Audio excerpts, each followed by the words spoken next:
मेरा नाम है आशीष शर्मा और आज की वीडियो में हम फोर्जिंग प्रोसेस के बारे में पढ़ने जा रहे हैं। इस वीडियो में बेसिकली हम ये देखेंगे कि फोर्जिंग क्या चीज़ है, इसकी स्टार्टिंग कब हुई थी, इसके बारे में हम क्यों पढ़ते हैं, या बेसिकली कोई भी चीज़ हम जो एप्लीकेशन के बारे में कह सकते हो या कोई भी प्रोडक्ट अगर हम बना रहे हैं तो उसमें फोर्जिंग का क्या यूज़ है, ये सब आज की वीडियो में हम पढ़ेंगे। तो अगर आपने मेरा फेसबुक पेज को लाइक नहीं किया है तो प्लीज़ मेरे फेसबुक पेज को लाइक ज़रूर करें। इसका लिंक मैं आपको डिस्क्रिप्शन में दे दूंगा। और आपसे एक छोटी सी रिक्वेस्ट है कि आप जब भी कमेंट करते तो प्लीज़ मुझे सर मत बोला करो, मुझे भाई या दोस्त बोल दिया करो, वही बेटर रहेगा। तो चलो वीडियो स्टार्ट करते हैं। तो यहाँ पर आप देख सकते हो कि यहाँ पर क्या हो रहा है कि फोर्जिंग एक, जैसे आपने फोर्जिंग की बात करी, ये फोर्जिंग प्रोसेस ही चल रहा है। इसमें क्या हमने कोई भी चीज़, जैसे मान लो कोई इनगोट है या बिलेट है या कोई रॉड है आयरन की, हमने क्या किया, उसे पहले हीटअप किया। हीटअप करने के बाद हम क्या कर रहे हैं, जैसे यहाँ पर हमारे पास इनगोट हो गया, हम इसके कुछ डायमेंशन में चेंज लाना चाहते हैं, जो भी हमें डिजायर्ड प्रोडक्ट हम वो बनाना चाहते हैं। तो हमने पहले इसको हीट किया। हीट करने के बाद क्या होगा, थोड़ा इसका टेम्परेचर बढ़ गया, मतलब ये गर्म हो गया। गर्म होने के बाद हम इससे फोर्सेस लगाएंगे, कंप्रेसिव फोर्सेस, जिसके कारण जो भी हमें डिजायर्ड शेप है वो मिल जाएगी। थोड़ा डीप में जाके स्टडी करते हैं इसमें। पहले बात करते हैं फोर्जिंग की डेफिनेशन की बात करें तो फोर्जिंग एक ऐसा मैन्युफैक्चरिंग प्रोसेस है जिसमें हम मेटल को कोई किसी भी तरह की शेप दे देते हैं कुछ कंप्रेसिव फोर्सेस को यूज करके। तो देखिए नॉर्मल आप स्क्रीन पर देख रहे हो, यहाँ पर क्या है, ये हमारे पास एक हैमर है। हैमर की हेल्प से हम क्या कर रहे हैं, ये आयरन का पीस है, इस पर हम स्ट्राइक कर रहे हैं। स्ट्राइक करने से क्या होगा, इसके अगर हम यहाँ पे लेंथ बढ़ा सकते हैं, जो भी हम चेंजेस लाना चाहते हैं इस पे वो हम चेंजेस कर सकते हैं सिंपल कंप्रेसिव फोर्सेस यूज करके। तो या आपने देखा होगा जैसे स्मिथ फोर्जिंग करते हैं, जो आपने नॉर्मली देखा भी होगा, वो ये सिंपल रहता है। ठीक है, अब इसकी स्टार्टिंग की बात करें तो बेसिकली स्टोन एज से स्टार्ट हो गया था। स्टोन एज में क्या था कि हम औजार जो है वो न्यूक्लियर बनाना स्टार्ट कर देते। उसके बाद धीरे धीरे जैसे ही ब्रोंज एज आया या आयरन एज की बात करो, उसमें क्या हुआ कि आयरन को हीट करके देखा गया। जब उसको हीट किया गया, उसके बाद जब उसमें कुछ फोर्सेस लगाए गए तो देखा गया कि आयरन में इजिली चेंजेस आ रहे हैं। पहले जब आप आयरन को एज इट इज आप कुछ भी चेंज इसमें शेप लाना चाहते थे, शेप चेंज करना चाहते थे, तो वो थोड़ा डिफिकल्ट रहता था। बट जब उसे हीट करके उसमें फोर्सेस लगाए गए और उसको जब चेंज किया गया तो वो इजीली चेंज होना स्टार्ट हो गया था। तो उसके बाद धीरे धीरे इसमें इसकी टेक्नोलॉजी में थोड़ी थोड़ी इंप्रूवमेंट होती गई। जैसे इंडस्ट्रियल रिवॉल्यूशन आई तो उस टाइम कंपटीशन बढ़ गया था, सब कुछ तेजी से आगे की तरफ बढ़ रहा था।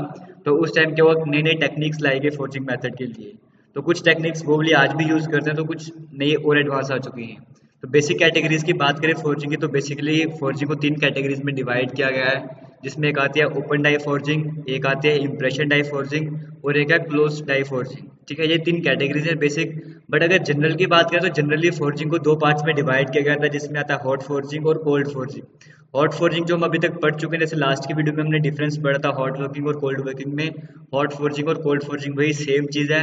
अगर रिक्रिस्टलाइजेशन टेम्परेचर से ऊपर के टेम्परेचर पे वर्क करेंगे तो फोर्जिंग, अगर रिक्रिस्टलाइजेशन टेम्परेचर से नीचे के टेम्परेचर पे वर्क करेंगे तो वो कोल्ड फोर्जिंग। अब ये जो तीन कैटेगरीज बताई इनके बारे में डिस्कस करते हैं वन बाय वन। सबसे पहले ओपन डाई फोर्जिंग, और इसे स्मिथ फोर्जिंग भी कहा जाता है। इस फोर्जिंग में क्या होता है, जैसे हमने स्टार्टिंग में एनिमेशन में देखा, वहाँ पे जो फोर्जिंग दिखाई गई थी वो ओपन फोर्जिंग थी, ओपन डाई फोर्जिंग। अब इसमें होता क्या है, हमारे पास दो डाइज हैं, एक है लोअर डाई, इसे कह दिया लोअर डाई, ये है हमारे पास अपर डाई। ठीक है, यहाँ पे हमारे पास कोई भी वर्क पीस है, हमने उसे पकड़ा हुआ है, हैंडल किया हुआ है टोंग की हेल्प से। अब उस पर हम क्या कर रहे हैं, ये फिक्स्ड है हमारे पास लोअर डाई। अपर डाई की हेल्प से हम इस पे कंप्रेसिव फोर्सेस लगा रहे हैं। अब जैसे हम इस पे फोर्सेस लगा रहे हैं, तो मान लो पहले ये कुछ रेक्टेंगुलर शेप का था या स्क्वायर शेप का था। जैसे हम इस पे फोर्स लगाते जाएंगे तो क्या होगा, इसकी थिकनेस कम होती जाएगी बट इसकी लेंथ बढ़ती जाएगी। तो हमें कुछ इस तरह का ही प्रोडक्ट चाहिए था, तो हम इसमें जिस तरह का हमें प्रोडक्ट चाहिए होगा उस तरह से हम इस पे फोर्सेस लगाना स्टार्ट करेंगे। तो आप देख सकते हो पहले ग्रेन्स इस तरह से होते हैं, और जैसे ही आपने इसको हीटअप किया, हीटअप करने के बाद इस पे फोर्स लगा रहे हो, तो ग्रेन्स का साइज आप देख सकते हो किस तरह से ग्रेन्स रिफाइन होते जा रहे हैं, किस तरह से उनकी शेप में चेंजेस आ रहे हैं। तो ये बेसिकली ओपन डाई फोर्जिंग में, इसमें बेसिकली क्या है कि दोनों डाइज जो है वो ओपन है। मतलब अभी आप समझोगे कैसे, जैसे आप इस स्लाइड में देख सकते हो, हमारे पास ये लोअर डाई है और ये अपर डाई है। यहाँ पे हमने वर्क पीस को हीट करने के बाद यहाँ पे वर्क पीस को लेकर आए। अब हम इस पे फोर्स लगाएंगे ऊपर से, जिस भी तरह की हम शेप चाहते हैं उस तरह के इस पे फोर्स लगाएंगे तो हमें वो शेप मिल जाएगी। अब ये आप देख सकते हो, ये भी ओपन डाई फोर्जिंग है। ठीक है, ये लोअर डाई है, ये अपर डाई, और यहाँ पर हमारे पास ये रहा जो भी वर्क पीस है। अब ये ओपन इसलिए क्यों कहा, क्योंकि देखो इसमें कोई रिस्ट्रिक्शंस है ना, यहाँ पे इस तरफ डाई है ना उस तरफ डाई है, मतलब कि बेसिकली पूरी तरह से ओपन है, इसे बार बार मूव करवाना पड़ता है, तो इसलिए इसको ओपन डाई फोर्जिंग कहा जाता है। अब ओपन डाई फोर्जिंग के एडवांटेजेस की बात करें तो सिंपल है, ज़्यादा महंगी डाइज नहीं यूज़ करनी पड़ती, अलग अलग तरह के साइज पे काम कर सकते हैं और स्ट्रेंथ अच्छी होती है। अगर इसके ड्रॉबैक्स की बात करें तो सिंपल शेप से सिर्फ बना सकते हो इसे, इसको होल्ड करना डिफिकल्ट रहता है, या साथ ही साथ ये भी है कि क्लोज टॉलरेंस आपको नहीं मिलती। क्योंकि ये टोटली वर्कर की स्किल पर डिपेंड करता है कि कितने उसमें स्किल है, उसने कितनी देर का उसका एक्सपीरियंस है ये काम करने का। उसके अकॉर्डिंग ही आपको टॉलरेंस मिलेगी, लेकिन फिर भी आपको क्लोज टॉलरेंस नहीं मिलेंगी। और मशीनिंग ज़रूरी है इस काम के बाद। प्रोडक्शन रेट कम रहता है क्योंकि आप मैनुअली कर रहे हो, और मटेरियल की यूटिलाइजेशन भी बढ़िया से नहीं हो पाती है। अब बात करते हैं इम्प्रेशन डाई फोर्जिंग की। इम्प्रेशन डाई फोर्जिंग थोड़ा सा डिफरेंट है। इसमें क्या बेसिकली हमारे पास एक फिक्स्ड डाई है और एक मूविंग डाई है। जैसे वहाँ पे हमने लोअर डाई अपर डाई की बात की, ये फिक्स है तो फिक्स रहेगी। हमने सेंटर में वर्क पीस रख दिया। अब जब भी वर्क पीस ला रहे हैं तो इसे हम पहले हीटअप कर रहे हैं, हीटअप करने के बाद ही यहाँ पर ला रहे हैं, ठीक है। ग्रेन्स में कुछ चेंज आता है, वो हम मटेरियल साइंस की सीरीज में पढ़ चुके हैं। तो यहाँ पर हम क्या कर रहे हैं, जो हमें जिस भी तरह की शेप चाहिए होगी उसी तरह की हम डाई तैयार करेंगे। तो अब जैसे हमें इस तरह की शेप चाहिए तो हम क्या करेंगे, इसी तरह का डाई तैयार करेंगे। जैसे इस पे फोर्स लगाएंगे तो ये वाला मेटल जो है इसके अंदर इंसर्ट हो जाएगा, और बाकी जो साइड होगी वो कर्व शेप की बन जाएगी। जैसे यहाँ पे हमने फोर्स लगा दी, फोर्स लगाने के बाद क्या हुआ, नीचे वाला पार्ट एज इट इज बना रहा, और ऊपर से हमने फोर्स लगाई थी तो ये वाला पार्ट इसके अंदर चला गया, इंसर्ट हो गया, जैसे आप देख सकते हो। और जैसे ये इंसर्ट हुआ तो बाकी की जो शेप थी वो कर्व तरह की हो गई। आप इमेजिन करके देखो किस तरह से होगा ये। अब होता है कि जब आप इसमें फोर्स लगा रहे हो, कुछ मेटल जो यहाँ से बाहर निकलने की कोशिश करेगा, obvious सी बात है, तो वो यहाँ पर साइड में एक छोटी सी एक इस तरह की सिस्टम बनाया था कि वो जो मेटल बाहर निकलेगा थोड़ा सा बाहर की तरफ जाएगा, और वो जैसे ही बाहर की तरफ जाएगा उसे फ्लैश नाम दिया गया है। वो जैसे ही बाहर की तरफ जाएगा वहाँ पे फ्रीज हो जाएगा, यानी कि वो ठंडा हो जाएगा। अब उसके बाद जैसे आप और फोर्स लगाओगे, ज़्यादा फोर्स लगाने की कोशिश करोगे दोबारा से, तो मेटल फिर से बाहर जाने की कोशिश करेगा, बट दूसरी बार नहीं जा पाएगा। क्यों? क्योंकि यहाँ पे पहले से मेटल जो है वो फ्रीज हो चुका है, बाकी के मेटल को वो वापस, जब भी बाकी का मेटल आएगा उसे स्ट्राइक करके वापस अंदर की तरफ आ जाएगा। इससे क्या होगा, पोरोसिटी के चांसेस कम रहेंगे, यहाँ पे बेटर एफिशिएंसी मिलेगी आपको। जैसे आप यहाँ पे देख सकते हो, यहाँ पे इस पे फोर्स लगाई, जैसे ही फोर्स लगाने के बाद बाकी का जो मेटल आप देख सकते हो बाहर की तरफ जा रहा है, ठीक है। ये था इंप्रेशन डाई फोर्जिंग में। अब ये इसकी एप्लीकेशन है छोटी सी। अगर हम अब क्लोज डाई फोर्जिंग की बात करते हैं जो कि थर्ड कैटेगरी है, ये थोड़ा सा डिफरेंस है क्लोज डाई फोर्जिंग और इंप्रेशन डाई फोर्जिंग में।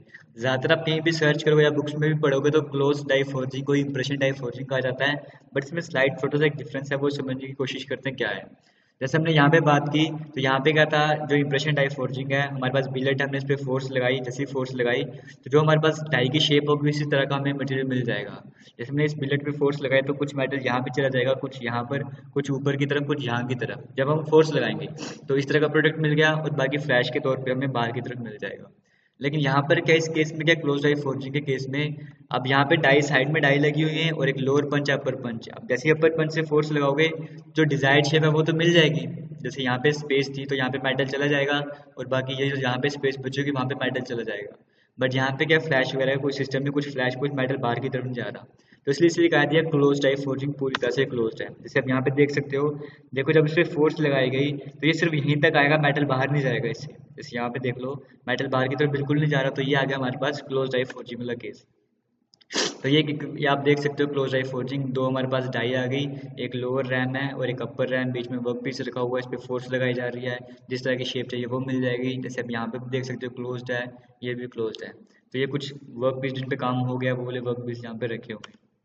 अब इसके एडवांटेजेस की बात करते हैं। देखो सिंपल सी बात है, मटेरियल की यूटिलाइजेशन बेटर हो रही है। ओपन डाई फोर्जिंग से कंपेयर करके तो बेटर प्रॉपर्टीज मिलेंगी, डायमेंशनल एक्यूरेसी भी बेटर होगी। सिंपल सी बात है, देखने में समझ आ गया होगा।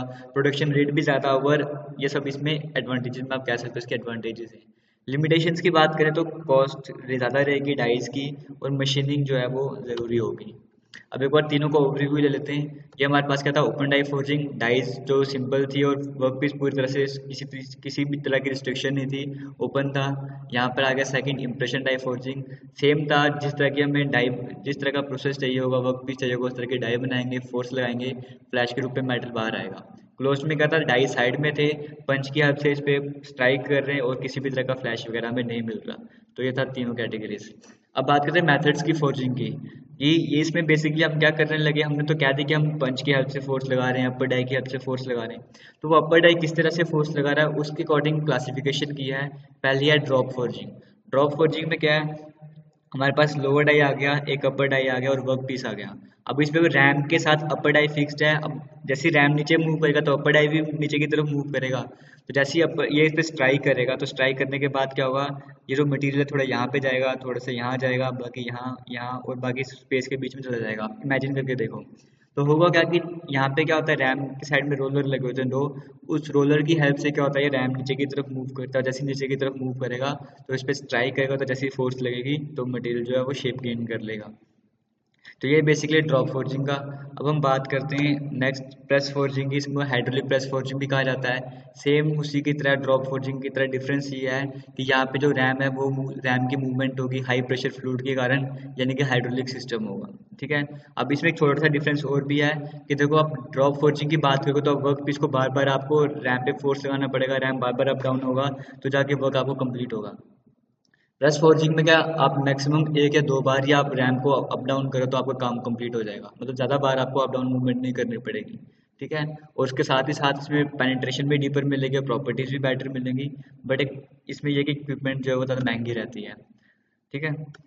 अब बात करते हैं मशीन फोर्जिंग की। मशीन फोर्जिंग को ऑफसेट फोर्जिंग भी कहा जाता है कभी कभी। अब इसमें बेसिकली छोटा सा डिफरेंस ये है कि यहाँ पे डाइज जो है वो हॉरिजेंटल नहीं, जैसे यहाँ पे डाई है हॉरिजेंटल है। अब जो भी वर्क पीस में काम करना, हम इसे फीड करवाएंगे, इस तरफ से हमने क्या किया, उस वर्क पीस को फीड करवाया और एक स्टॉपर लगा के, मतलब इसके हम यहाँ तक ही ले जाएंगे, इसके आगे इस वर्क पीस को नहीं ले जाएंगे। ऐसा करने के बाद हमने फीड कर दिया, फिर स्टॉपर को हटा देंगे। अब इस पे फोर्स लगाएंगे दोनों तरफ से ताकि इसको टाइटली होल्ड कर ले। उसके बाद हम इस पे पंच की हेल्प से फोर्स लगाना स्टार्ट करेंगे और ये जिस तरह की शेप होगी उस तरह की ये शेप अटेंड कर लेगा। तो ये है मशीन फोर्जिंग के बारे में।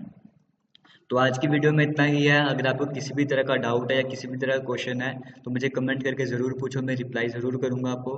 तो आज के लिए इतना ही। Thank you. जय हिंद।